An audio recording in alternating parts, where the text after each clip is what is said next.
Chodili som do maďarskej školy ľudovej a potom v 45. 4.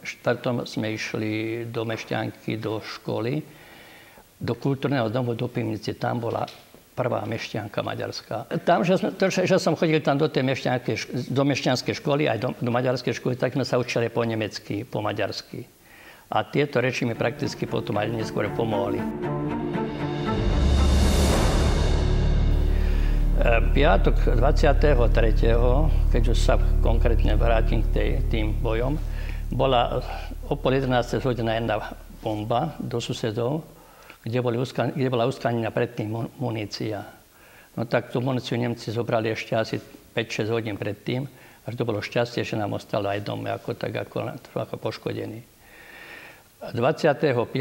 marca o 2:30 bol urobený do Vrábel nový nálet letecký a tam sa začalo už konkrétne už naostro s bombami narábať. Na Moravskej ulici bol jeden odstavený tank, tam sme sa ako chlapci hrali a zbadali sme, že lietadlá hádžu bomby. Tak sme skočili dole z toho tanku a utekali sme sa schovať. Tak som behol aj s jedným kamarátom do Špicerovho domu a tam práve spadla bomba. Tu nás našli rodičia a teda mama, otec bol na vojne a ešte s niekým a zobrali nás do kultúrneho domu do Pivnici. Tam sme boli všetci ranení, poodnášaní do Pivnici, do Vrábel, do kultúrneho domu. No tu sme boli, ja neviem, hádam 3-4 hodiny, tak tam ma potom štabáči Fábry, môžem tak povedať, prikrylený nemeckým kepeňom alebo kabátom. Asi o 2 hodiny došli Nemci zobrať svojich vojákov ranených a medzi nimi ma zobrali aj mňa, keď som bol prikrytý s týmto nemeckým kepeňom. No a takto to trvalo asi 2-3 týždne, dokiaľ som sa dostal do Nemecka. To už si nepamätám, bol som ranený. A tým som sa prakticky z Vrábel vyparil. No a nikto o mne nevedel, som sa dostal až do mesta Reichenbachu. Asi 50 kilometrov od Drážďan a ten Reichenbach bol také asi veľké mesto, jak Nové Zámky. Asi. Boli sme tam v polnej nemocnici uložení a asi tak 2 mesiace sme tam boli v tej pivnici. Bol sme hladní, ponúkli nám sem nejaký chlebík, nejakú vodu, ale tak sme to ako tak prežili. No a tam bolo oslobodiť americkým vojskom. Americkí vojáci tam došli. Bol som tam prakticky 9 mesiacov. Títo americkí vojáci ma na takej džipke nosili na komandu, kde som tlmočil ešte tej dobe niektorých tým vojákov. Teda čo bolo treba.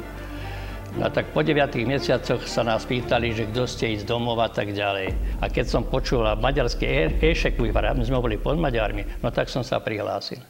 No tak sme išli stopom domov, tak od Berlína, teda z tohto Reichenbachu, sme išli vlakom, na vozoch, jak sa len dalo, no jednoducho sme išli domov. A po ceste sme jedli, poviem tak, chotári, kde sme postáli, zemiaky surové opucovali a tak sme ich jedli. Vodu z potoka sme pili, jednoducho, takto by som povedal, takto sme žili.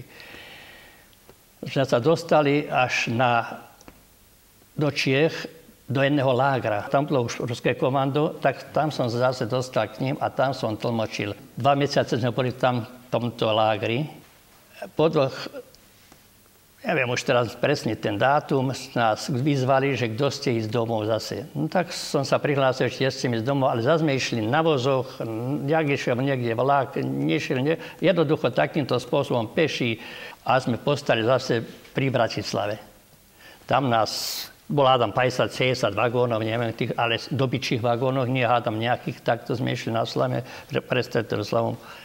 Mali sme asi 2 hodiny pauzu, tak sme sa tam rozutekali a zbehol som do jedného dvora a tam nás ponúkli, predstavte si, koláčami. Syrový koláč. No tak to nebolo možné, teda jak to mal som jesť, nevedel som ani, už to som pchal do úzom, boli sme hladní, želiako. Zase sme išli vlakom domov až po Nové Zámky do Šurian. A Šuránok som presadol na vlak smerom na Moravce. Tak sme došli až do Vrábel. Našťastie tam išiel Jožko Báči, to bol ako predseda strany tej dobe vo Vrábloch. A tak išli k nám povedať domov, že som na svete.